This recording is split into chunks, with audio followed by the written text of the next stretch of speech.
Okay, good afternoon, everybody, and welcome to the Brockwell Park Community Greenhouses Gardeners Question Time for Saturday, the 13th of June. Welcome to everyone that's joining us live. Hello to everyone that's watching back on YouTube. Before we get started, just a couple of little bits of first the regular AV admin. If you've just joined, you will find yourself on mute. You can obviously unmute yourself if you want to participate in the discussion at any point, but people coming in are automatically there just to keep the audio-visual feed as nice and clean as possible. And I will repeat this at the end, but a reminder that Brockwell Park Community Greenhouses will be open to the general public tomorrow from 11 till 4. Obviously, we're excited and pleased to be welcoming people back. It's important to note, however, that this is a trial. We will be trialing the social distancing flow to allow people to get through the majority of the site, or as much of the site as we can possibly access while maintaining social distancing. That means that a lot of the shared, especially volunteer spaces, will remain closed. The kitchen and both the upper and lower greenhouse will be shut for the time being. However, we will still do the trusty contactless card machine. We should still be selling plants and local produce from kind of out of the upper greenhouse. So if you have a free afternoon tomorrow and you would love to come back down to the site and to see how things are getting along, we would love to see you then. Right, let's get started. So we are joined today by Nat Mardy from Hackney Herbal. Hackney Herbal is a social enterprise based in and around Hackney, as you might have guessed, specialising especially in creative events, focusing on sort of the incredible powers and healing powers of herbs. Thank you so much for joining us, Nat. I'm delighted to have you here. If you don't mind, we will just dive right into my interrogation. First of all, how did you find yourself founding a herb-related social enterprise in North London? Hi everyone, thanks for having me on. So Hackney Herbal started back in 2015. I think sort of started in my head around 2014, but I moved to Hackney about 10-ish, maybe more years ago, and I joined a community garden on Mare Street, which we actually all got evicted from last year, but it's for people who might be aware of it. It's a place called Cordwainer's Garden, and I was quite interested in food growing and sort of community gardening and things, so I joined as a member, as a volunteer, and sort of was involved, quite actively involved in that project. And it was there that I started, I think my interests kind of grew around herbs. And at first I was just interested in meeting people and growing vegetables. And I'm not really sure how, but I took an interest, I can't really remember, I took an interest in herbs and started kind of teaching myself about them really, and I did a really good short course at Woolworth Garden that was kind of an introduction to herbal remedies, and that just, my mind kind of exploded and I was really interested to learn more. So kind of started teaching myself different things and started doing quite informal little workshops and little things. When we had open days, we did little sessions. And I was really excited to see that lots of people also shared an interest around herbs, and also lots of people had lots of things to share from their own countries or different cultures.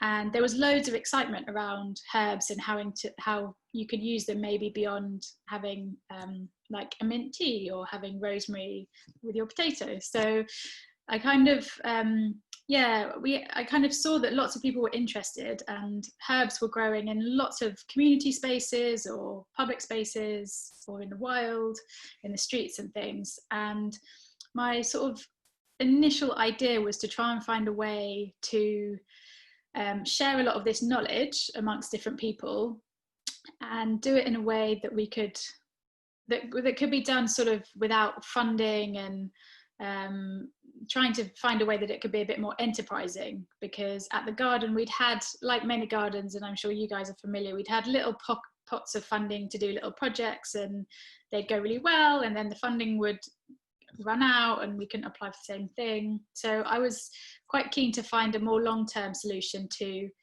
being able to put on events for free for people that didn't have to rely on funding. So the initial idea was to harvest lots of the herbs and make teas, which is something I'd kind of just been doing for a few years for myself and for friends and family. and try and find a cafe to sell those locally, and then put any money that we got back from that into buying more plants or buying materials, covering kind of volunteer expenses for running workshops and events. Wonderful. So you've precluded quite a lot of my questions here, so I'm going to say a very comprehensive breakdown. I guess the next thing that I would ask you is, just in case people are not really familiar with Hackney Herb or sort of beyond that, now's the time for a quick plug. Like, what's the broad kind of range of stuff that you do and products you're on offer? I'm a big fan of your immunity tea, but you sell a bunch more. So here's your time to go hog wild on the plugging the business part. Yeah, definitely. So kind of starting in 2015, the mission was very much around using herbs to promote well-being, so very kind of broad aim. And however many years later we are now, it's still very much the same approach, and we still grow and sell tea. We've kind of now got a couple of little plots where we grow different herbs, and we're really excited to have our very own space this year for this season, which is over in Hackney Wick, which we're sort of developing into our dream herb garden at the moment. And everything kind of just has grown very gradually. So we, as well as selling our own tea that we've grown, we also sell tea that we source from other organic growers. And for anyone who's tried to grow their own herbs and make tea, you'll know that, one, it's very labor intensive to grow and transport somewhere else where you dry and harvest and package, and we can only, with our tiny space, produce a really, really small amount. So quite quickly I was like, right, this is not going to raise that much money to run a business, but yeah, it's still at the heart of what we do.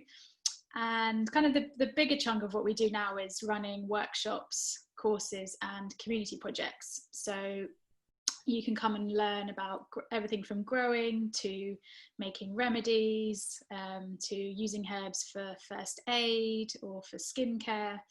And the kind of the money that we raise through ticketed workshops or any kind of booked work that we do goes back into our community program. So running, we do a mix of community courses which are free to local people and people who are referred to us through largely through kind of some of the mental health charities that we work with in Hackney.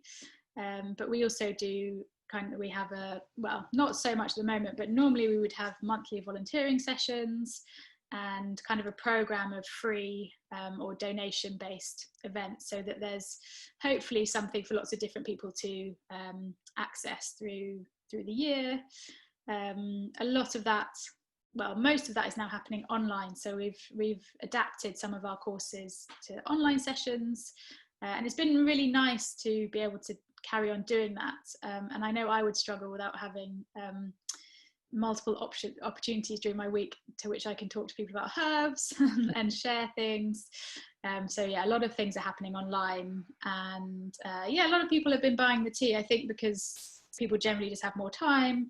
And we created a few special staying home tea blends for people to try and help with things like stress and being anxious and not being able to sleep, as well as blends for our immune system, and also blends for kind of coughs and colds. So yeah, we've kind of tried to respond in different ways to help people out a little bit.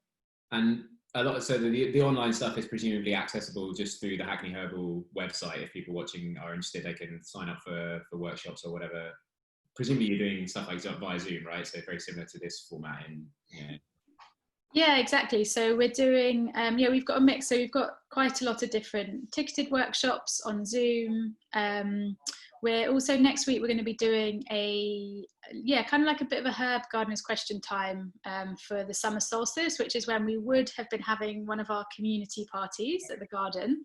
So we'll be, haven't quite worked out, I think we're going to film a tour before, and then kind of have questions and things. But we're also sharing, for anyone who is on social media, we're sharing quite a lot across Instagram and Facebook, and also a little bit on our blog, just around growing tips, harvesting tips, loads of free stuff on there that you can check out if you want to learn more about herbs.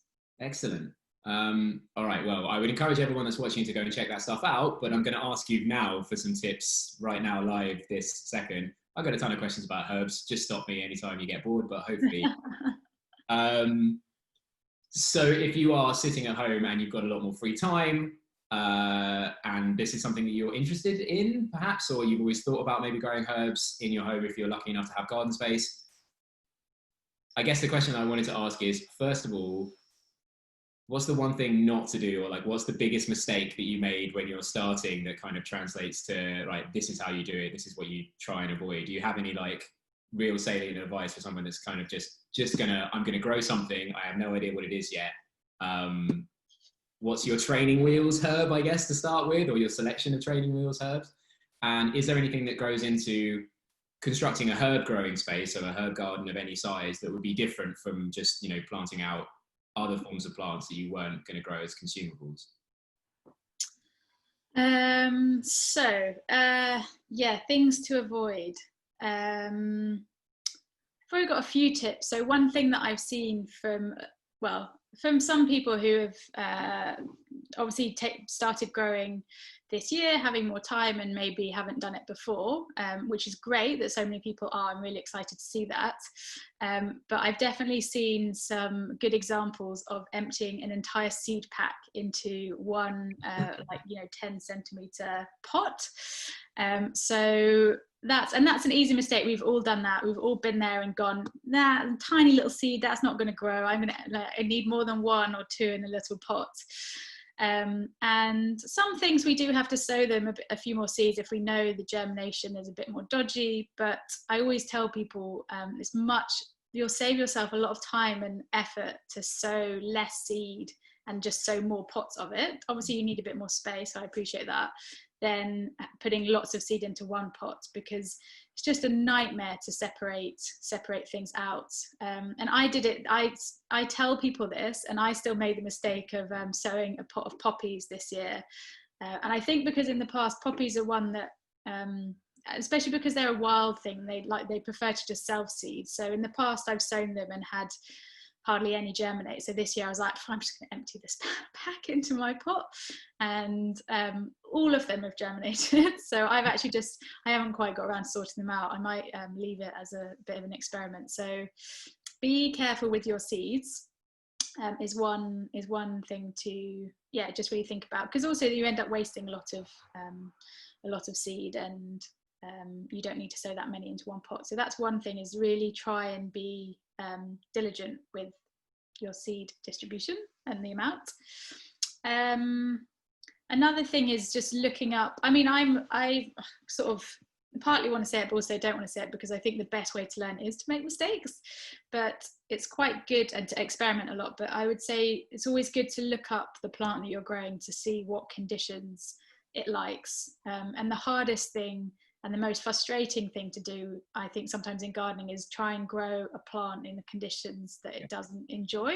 You're always going to be up with a battle. It's going to be stunted. It's not going to grow well. It's going to get attacked by pests, and it's just and you can easily lose a lot of confidence in that way if you haven't grown things before, and you'll probably end up just blaming yourself, and actually it's not really your fault. It's just that plant isn't where it can happily grow.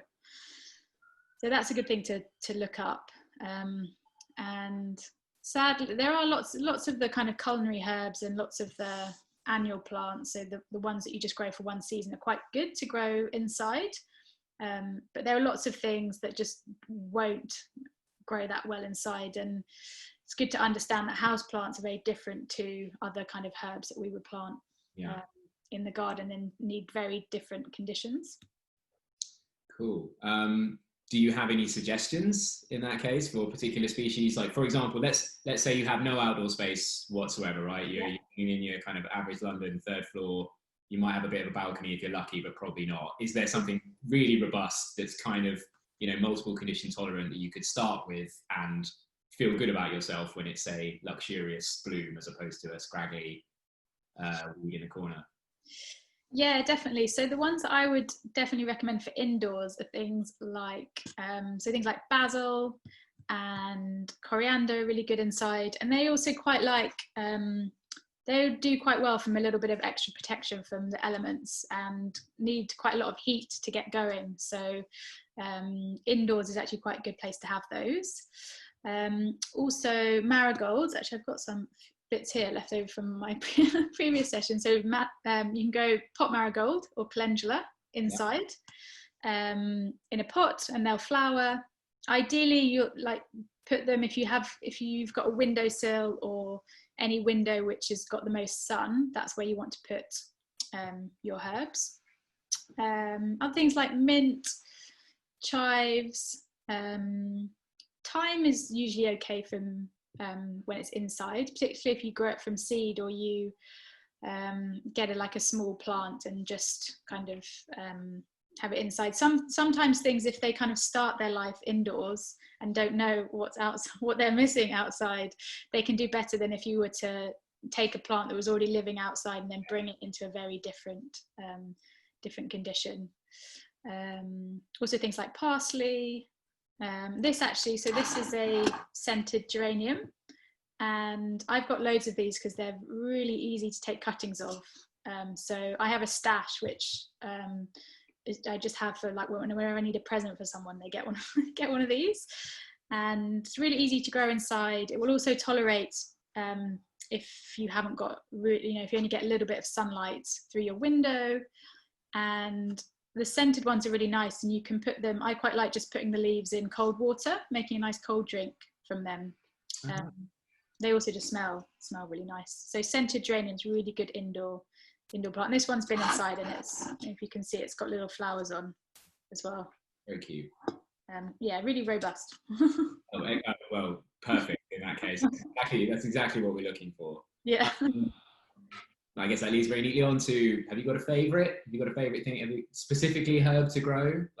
And why do you think that is, rather than sort of, what is it about that kind of attracts you to that plant? Yeah. You can say, I don't put you completely on the spot. You don't have to guess. No, it's fine. It's when sometimes people give me their top 10 herbs, and I'm like, it's too many. Yeah. But definitely my favourite ones, I think, I can't not do something or a session like this and not mention something like lemon verbena, which is really up there in terms of the herb heroes that we have in our garden. And it's so lovely and fragrant. You could maybe, if you have a really sunny windowsill, you could maybe try having that indoors, but would like to grow into a little shrub. But you can definitely grow it in a pot on a balcony. And it's just full of this lemony sherbety oil, which just actually smelling the leaf makes you feel better. It's delicious as a tea.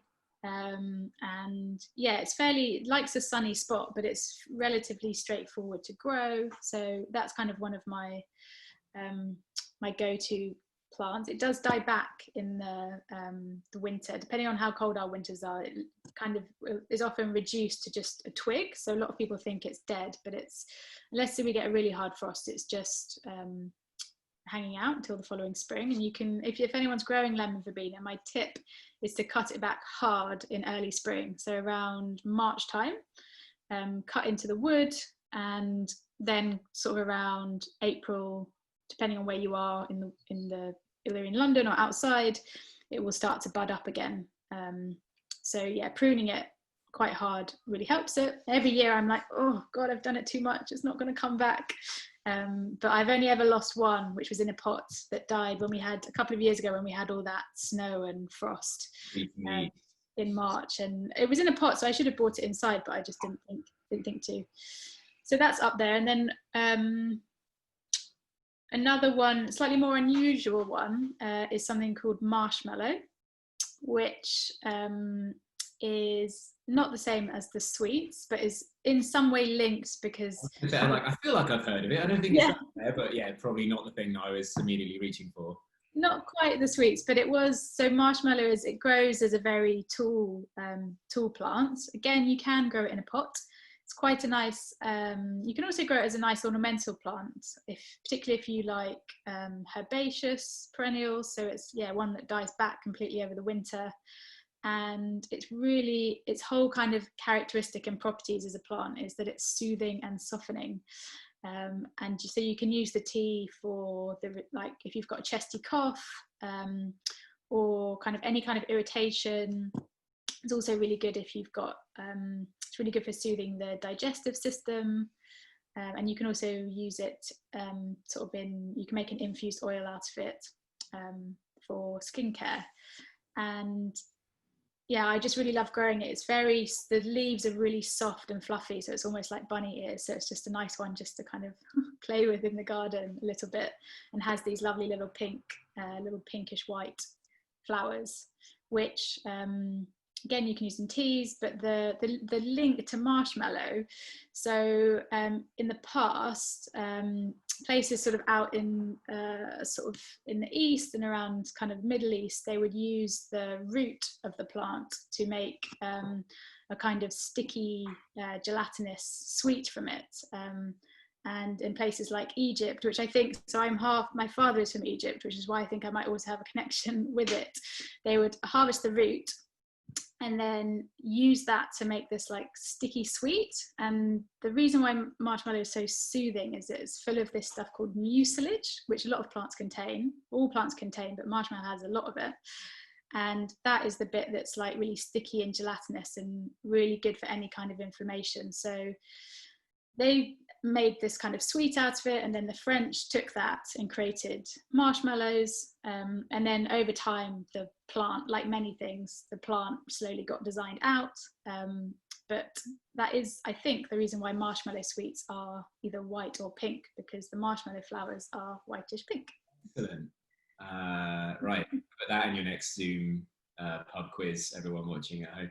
Yeah. I guess that leads me next on to my kind of next topic, which I was just wondering if, I appreciate that we've kept you talking for a really long time. We're going to kind of open it up a little bit and give you a break, but just about the therapeutic properties of herbs in general, right? Like, you obviously saw enough potential there to start, a business and a social enterprise. And I'm sure that there are plenty of people watching that are just like, yeah, you can put them in tea, and yeah, I put rosemary, with my lamb or maybe on the chips and stuff like that. But beyond that, they're not really familiar with.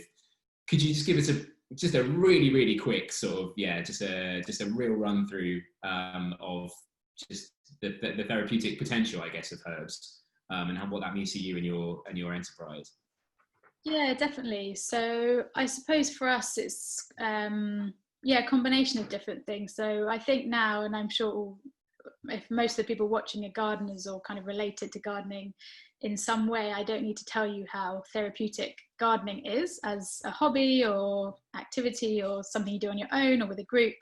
So a big part of the therapeutic benefit is just that, being outside, nurturing something, taking the thought away from your own situation and thinking about something else, or doing something that's very kind of mindful and can really just really take you away from anything that's happening. So that's kind of one big part of it. And then I suppose the sort of medicinal value of a lot of the plants is also what we're trying to share with people in terms of very simple things that people can do for themselves at home, that they don't need medical degree or even to be a medical herbalist or have loads and loads of books or things to do that. So a lot of the plants that we grow are natural sedatives, so very calming, and can be really good for all sort of stress related things, whether that's anxiety or nervousness, depression. So a lot of those things can be really soothing to our nervous system, and can be good for whether it's nerve pain or just low mood and a lot of that kind of stuff.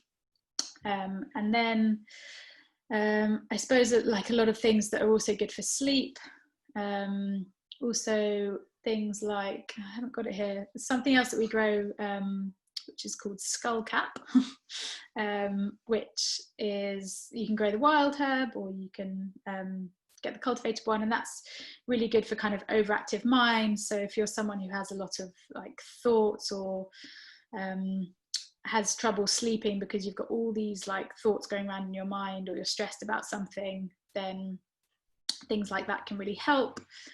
We generally we do a lot of things with teas because they're very safe in terms of the dosage and the amount of the herb that you have. but you can also make sort of stronger remedies with tinctures, so either through an alcohol kind of extraction, or you can use vinegar, or you can use glycerin to make something that doesn't have any alcohol in.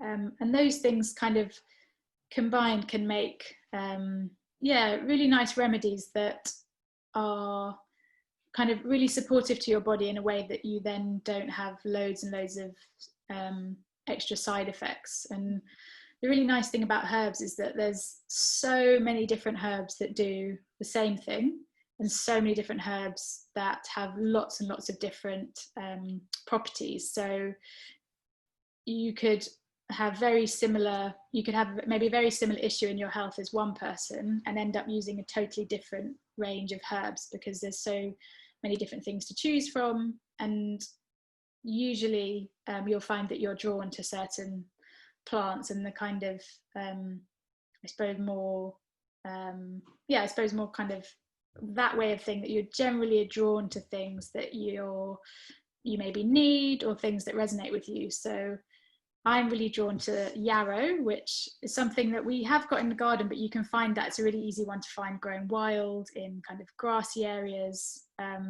Has a little kind of white, almost like an umbella flower, so like a open kind of flower, and it's really good for cuts and like little grazes and things. So I'm really accident prone. Like, I always walk into things, I always like have little cuts, like I've secateured myself quite a few times when I'm trying to harvest things.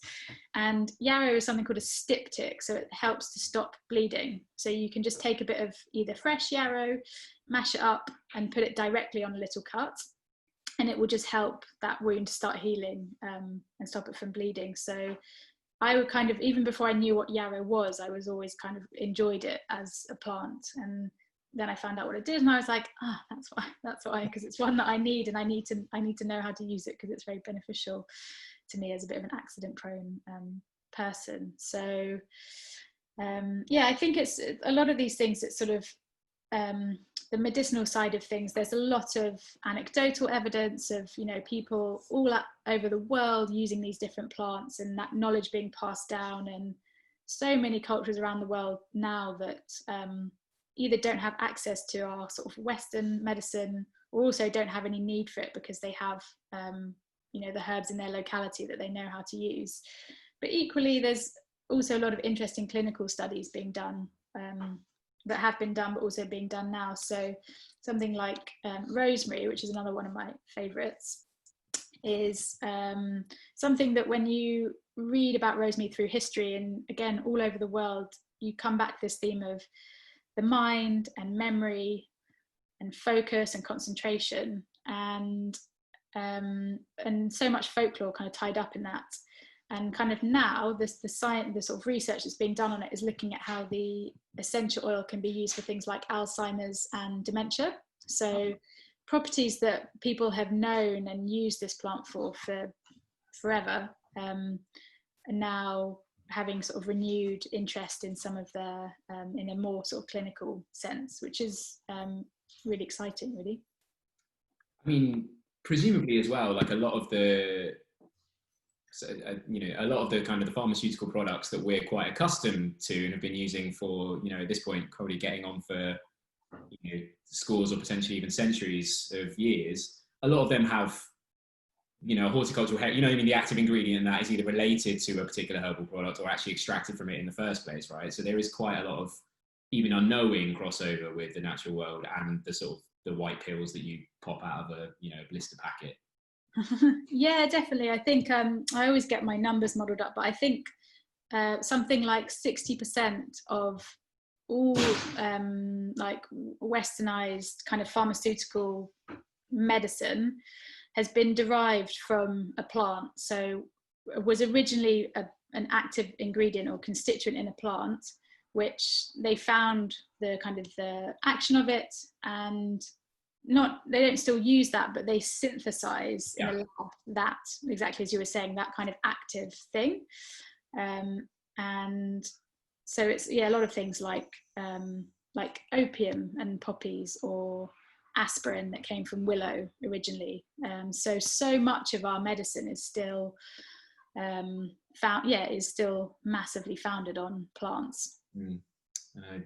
Part of the, I mean, obviously deforestation is a hugely frustrating trend for a variety of reasons, but you know, with every acre of kind of unexplored forest that we take away from, for example, the rainforests in South America, we are denying ourselves discovery of who knows what kind of potential organic compounds, right? So yeah, there's so much out there that's left to be discovered if we don't muck up the planet too much and kind of get rid of it before we get an opportunity to try.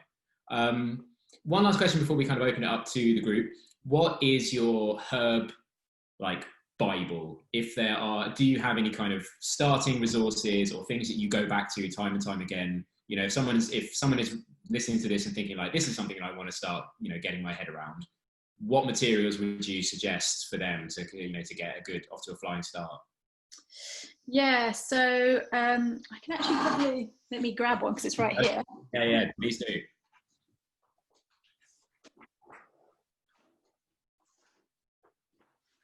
Actually got a few things here. So one of the Bibles in the herb world is, I don't know if it's going to be round the wrong way, is Bartram's Encyclopedia.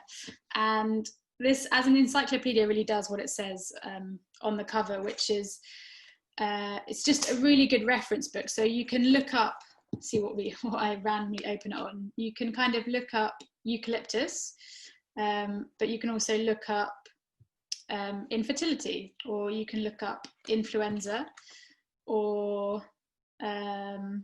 Malaine, for example. So it's a really good book if you just quickly wanted to look something up, whether it's, you know, my tummy hurts, or I've got a headache, or I found some peppermint and maybe let's see what I can make out of that. It's really really good reference book. So one that we kind of have to hand. What else have I got here? This is actually kind of in terms of making your own remedies. The Neal's Yard Cook, Brew and Blend Your Own Herbs is one of the first books I was given as a present actually when I first started learning about herbs. And it's really easy to learn. It's very different from that other book. So it has a little kind of profile page on each herb, and it tells you how it's used, what kind of the active parts are. It's really easy to understand and has loads and loads of recipes that you can try out. What else have we got? This is quite a nice book, Holistic Herbal, by David Hoffman. Again, this sort of goes through more body systems first and has a little index. And a couple more. So Juliet, we call her Juliet of the Herbs, but her name is Juliet de Barrickley-Levy. Was a great herbalist who travelled all over the world and lived with kind of local people, whether it was gypsies or Bedouins, and learnt her kind of herbal knowledge from the people. Every year we do a screening of a documentary about her, which you can find online if you're interested. It was made kind of, I think in the 70s or 80s, but has a lot of messages which kind of ring true for today. So that's a really good one. And one final one, which is a book that has just come out, is this, which is by a herbalist called Lucy Jones. And the book is Self-Sufficient Herbalism. So this will be a really good guide if you're growing herbs and you want to learn how to harvest them, particularly if you're growing some of the more unusual medicinal herbs. So it shows you how you harvest different plants, what time of year, which part in the herb's life cycle to do that, whether it's before flowering or after flowering, and lots of tips for making kind of tinctures and remedies. And this has just come out in the last month, but I think will become a new Bible for anyone who wants to grow their own. Right. Fantastic. Okay. Thank you so much. That's absolutely brilliant. Thank you. So what we're going to do real quick, I only actually have one question submitted to QT this weekend, but it is something that I would like to throw open to the community. Probably not, well, I mean, maybe for the people that are watching live, but potentially for people that are watching on YouTube. And the reason for that is, so I have a question from Julia.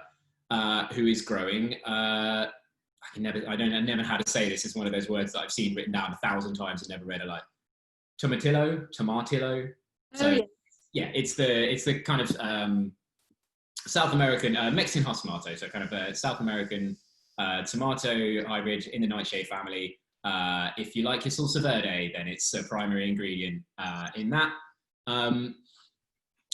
Julia was growing several at home. Unfortunately, they've all died, with the exception of one, which is doing very well. However, for tomatillos, you need 2 of them to cross-pollinate in order to produce fruit. They won't self-pollinate, so you need at least 2 plants. So we're not growing any at the greenhouse. So this is kind of an open question for anybody that is watching live or anyone that's watching later on via YouTube. Do you have a tomatillo plant, at least one, that you would like to put on send off for a date with Julia's, or perhaps we can figure out a way of getting those 2 plants together, maybe some alone time, and we can find a nice romantic pollination location for the 2 of them. Yeah, just a call to anyone out there who's got at least one tomatillo plant that needs fertilizing, so that Julia can get some fruit on hers. And obviously, if you're in a similar situation, I know they can be quite tricky ones to grow in the UK, even indoors. So if you've only got, one lingering around that's looking quite lonely on its own, it's kind of like a sort of George the Galapagos tortoise kind of situation, right? We're trying to secure the next generation of homegrown tomatillos. You can contact me if you do. In the unlikely event that you've got a tomatillo plant that is looking, somewhat lonely, then you can contact me. Get me on comms at so COMMS at brockwellgreenhouses.org.uk. That's my BPCG email address. Drop me a line and I will try and facilitate a hookup between 2 plant species. Now that I say this out loud, I need to double check and make sure what the reproductive characteristics are of tomatillo, because we don't want necessarily to have 2 male plants at the same time. Purely for reproduction purposes, it's not going to work. So let me just, I will have to double check and make sure that we don't need 2 different genders of the same plant in order to fertilize, but that would be great. And then, yeah, salsa verde all round. The next thing I'd like to do is, if you are watching live, if you have a question for Nat, if there's anything you'd like to bring up on pretty much any subject related to herbs, I suspect she's going to be able to field them all with a pretty good fluency, considering how well she's done with my questioning. Now is the time. A reminder that you have come in on mute. So if you have a question you've been bursting to ask, don't just start gabbling towards the camera, but you can just take yourself off mute and answer. Now, 30 seconds or so. We're not going to linger. If people don't have questions, we're not going to linger on for ages and make it awkward. But Amy. Oh, yes. Go ahead. Yes. Hi, Nat. That was lovely. Thank you so much for talking to us. I just wondered, I have sort of started a herb garden from scratch really since we've been under lockdown, and I've had some sort of varying results, but I'm not really sure how to feed them properly and what I should be doing, and if it's sort of I feed my kind of more herbaceous perennials sort of weekly, but I'm not sure how much food, if they need anything, or if they're kind of self-sufficient, or what's the best kind of plan with sort of basil, rosemary, oregano, that sort of level of herb. Yeah, great question about feeding. So for quite a lot of the herbs, they're not, if you compare them to vegetables or some of the kind of hungrier herbaceous plants, they tend to be quite self-sufficient. But if you're growing them are you growing them in pots or containers? Yeah. So if you're growing them in pots, then they will benefit from having a feed or a few sort of feeds during the growing season. So like with all kind of feeding things, it's really good to look at your plants to see how they're doing. If your plants are yellow, then not always, but more often than not, yellowing is a sign of a lack of nitrogen and a general lack of nutrition in a herb. So that's a really good sign that they need a feed. Also, if they're not growing very much sort of later in the summer, because if they're in a pot, the compost in there will run out of nutrition fairly soon, especially if they're in a small pot. So what we tend to do is we use a mix. So we make our own nettle and comfrey feed. which is quite smelly and you kind of need space. And it's not maybe the most ideal thing for small urban spaces, because even when you use it, it does kind of stink out the place a little bit. So what you can do, which I also do buy and use as well, is a sort of general kind of seaweed feed. And it's good to get an organic one. We use a few different ones. Something like Maxi Crop is quite a good one. It's sometimes called plant stimulant, but it's a liquid feed that you dilute, and depending on how they're doing, we might just do that maybe 4 times over the summer, or once a month, depending on how things are growing. And it's really good, just generally with those things, it's good just to check on the back of the pack, if it's a bought one, how much to dilute it by.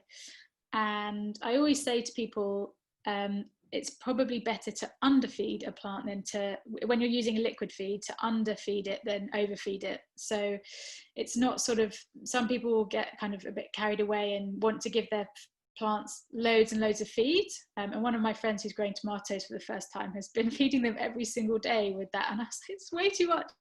And they're expensive to buy, the liquid feeds as well. And the plant doesn't need to be fed every single day. So follow the instructions, because also if you give them too much feed, they sort of grow beyond what they would do normally, and they just become weak and they snap really easily, and are more then susceptible to kind of pests and things. But yeah, a kind of all round sort of a general seaweed feed can be really good for your herbs. And I'd say, yeah, about once a month to give them a feed, and see how they go. Brilliant, thank you so much. You're welcome. Does anyone else watching live have any questions for Nat? Because I do, so I'm going to do one in a second. Kristen, you're raising your hand. Yeah. Thank you for doing it so politely. I really appreciate it. An empty old kitchen sink that we want to plant with herbs. What would be the best herbs to plant in that environment, outdoors in the garden? Oh, that's a good question. So you could do anything that maybe quite likes sort of more a richer, moister soil. I don't know, it depends if you're planning to plug up the if you've got a hole and you put that on soil, it's sometimes, because that's only quite a small amount of drainage, I'd probably say it's better to not plant, say, like the Mediterranean herbs that would like a more free draining soil. So you could do, gosh, so many choices. You could do mint, you could do lemon balm, you could do, or to maybe just go back on myself, you could also plant some of the Mediterranean herbs and just make sure you fill it with a really gritty mix. So you could use things like horticultural grit, or if you've got any stones or broken bricks or rubbly type stuff, you could mix that half and half with some compost and grow things like thyme, or you could maybe do thyme and sage. I mean, technically you could do anything. We'll make a container like any other container you might have in your garden. So depends what you don't have already or what you want to grow. Just want things that won't die off, basically, things that will be successful. Yeah. I mean, rosemary's quite nice. Rosemary's quite good in that it also, anything like rosemary or sage or lavender will give you something to look at year round. So a lot of the kind of herbaceous things that we grow will just die back over winter and not give you that much interest over the winter in the colder months. Or you could put scented geraniums, they're also quite nice. I don't know, I'm struggling to think what it do. So yeah, it's quite personal preference, but you could grow anything in a sink, or maybe get some more unusual ones. We've got a ginger mint, not a ginger mint, a ginger rosemary even, that I haven't grown before, which I'm experimenting with. Or you could get a whole bunch of different thymes, sort of things like lemon thyme and orange thyme. That might actually be quite nice, because thyme can often get lost in the garden.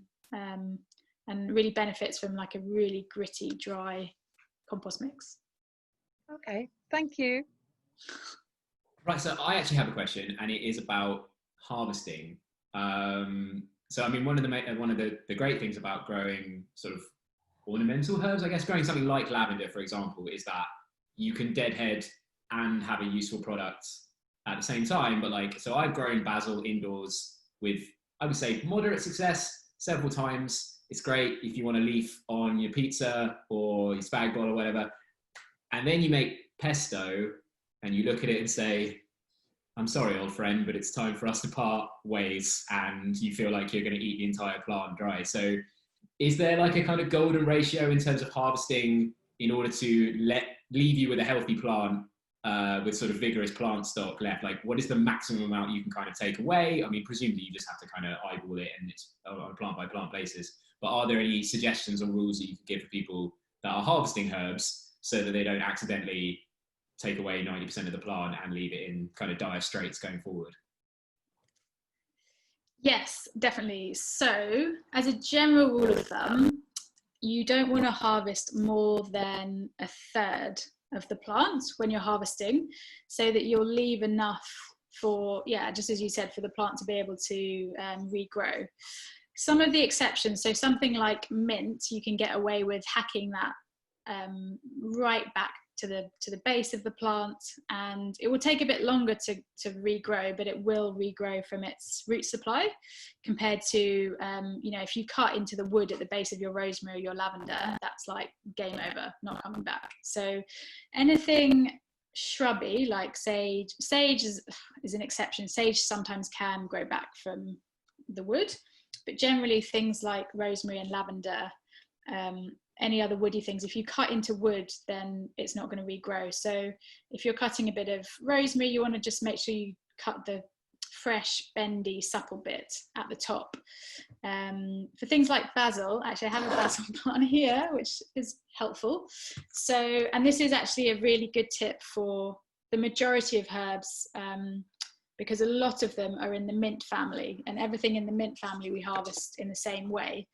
And the main rule with that, actually I've got a piece of lemon balm which I'll just show you first, might be a bit clearer, is when you're harvesting to always cut above a set of leaves.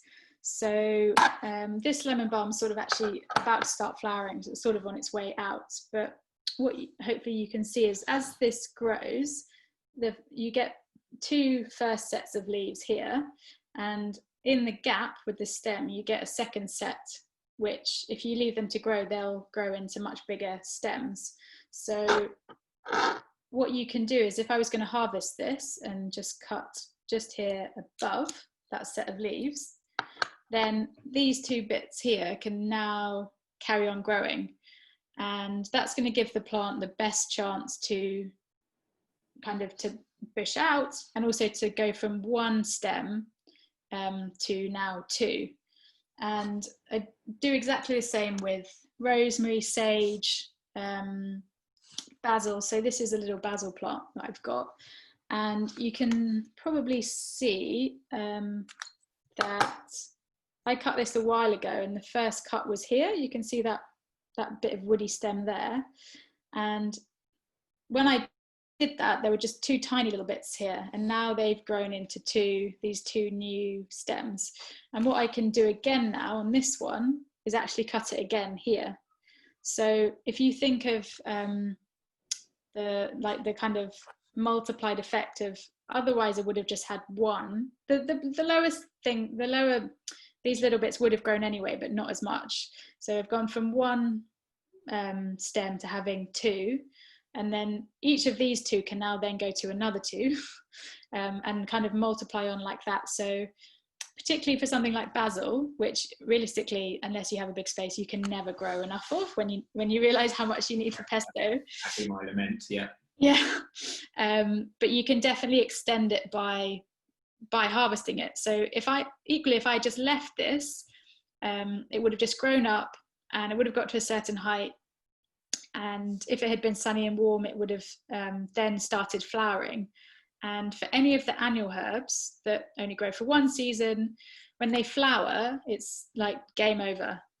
they won't put out any new growth. So you want to kind of slow them down. So anything like coriander, or things like basil, or some of the things like marigolds as well, which are annual plants, chamomile, you want to really harvest them, which then slows them down and extends the season from which you can pick. So if you remember one thing from everything I've just said, always cut above a set of leaves. So above where you've got your set of leaves, and then that is going to encourage more growth from the plant. You're training the plant to bush out at the same time as you're harvesting it. Exactly, yeah. I honestly, I could not have hoped for a better tip for fitting the scenario, so thank you very much. We're getting close to the end of time, so I'm just going to put out one last, because if you are watching live and you have a question for Nat, now is the time, because otherwise we're gonna run dry. Awkward Zoom wait while okay, fine. In that case, we're going to start winding down for a close. First of all, thank you so much, Nat, for joining us this afternoon. Really appreciate you giving us the time. And yeah, last quick plug for, tell us a little bit about what is happening at Hackney Herbal in the time of COVID-19 and what you expect to kind of get underway once that's kind of open. Like what's the best thing for people that are interested in your social enterprise? What would be the next step in terms of checking you guys out? Great, yeah. So things you can do. So if you're not already following us on social media, you can. And as I was saying before, we're sharing loads and loads of free stuff on there. Also have a look on our website. So we're running a lot of different online workshops, very much in this sort of Zoom online format. We are also selling our tea blends, so if you want to try some more unusual herbal tea, it's also a really nice gift to buy for someone if you know someone who might need a herbal pick-me-up.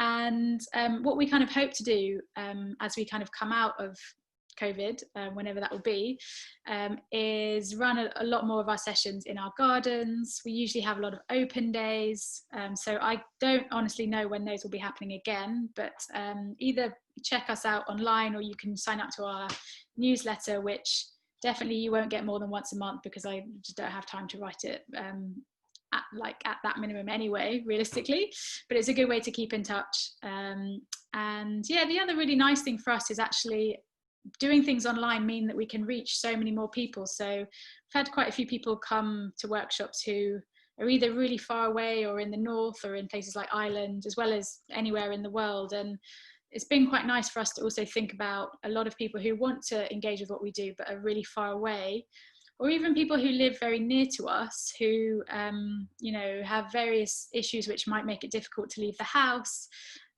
or just, you know, the timings and the days that we do things don't always work. So I think we'll definitely carry on with a lot of our online stuff, even when we can do face-to-face stuff in the future, because there's been really good response for it, and people who even maybe some of you, I guess, are living in South London who would just, it's quite a lot of effort to come up to Hackney or go across town, or so it's been really nice to think about how this online world, as kind of strange and weird as it can be, can actually really connect people, which is very kind of fundamental to what we're trying to do.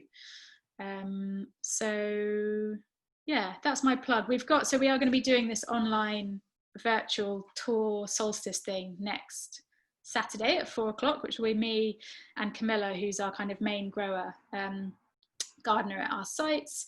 So if you've got more herb questions or any questions about what we do or herbs, we'll be trying to answer them. And you can get your tickets on our website on the event page. I think that's it really. Oh, and there is something special coming out next Saturday, which I'm not allowed to say more about. Wow, cool. You heard it here first, guys. Yeah. Cool. I'm going to take that as a segue just into one final plug for BPCG, as we do every week. Very much the same sentiment, really. We are finding that there are plenty of things for us to do online, even while the greenhouses have been closed. So there are plenty of community events like this one, like BPCG QT, but there's also, you know, there's plenty of ticketed events if you want to contribute to the running of the greenhouses while we're still staying at home. There's still yoga with Sally. there's Emma's singing group, there's a whole bunch of stuff that you can do online, as well as Yelena's fermentation workshops. I know there was one that went past this morning. And yeah, repeat of our news at the top of the show that we are open to the general public as of tomorrow, 11 till 4, or at least we will be trialing a general public open. We are also accepting the number of volunteer slots that we've got for our volunteer days has increased, I think, quite significantly. So check the volunteer email that goes out every week for links to the spreadsheet there. We've got all sorts of, there'll be high-vis vests and stuff so that we can maintain social distancing even once we're open to the public. But there are plenty more opportunities if you want to come down to the greenhouses and get your hands in the soil and spend an afternoon gardening. That's everything from me. Thank you so much, Nat. That was a really great afternoon and a lot of really valuable information. Thank you very much for joining us. I'm going to draw this recording to a close. And yeah, we will see you next Saturday, same bat time, same bat channel. So thank you much, everybody. Really appreciate it. Thank you. Thank you. Thank you. Bye.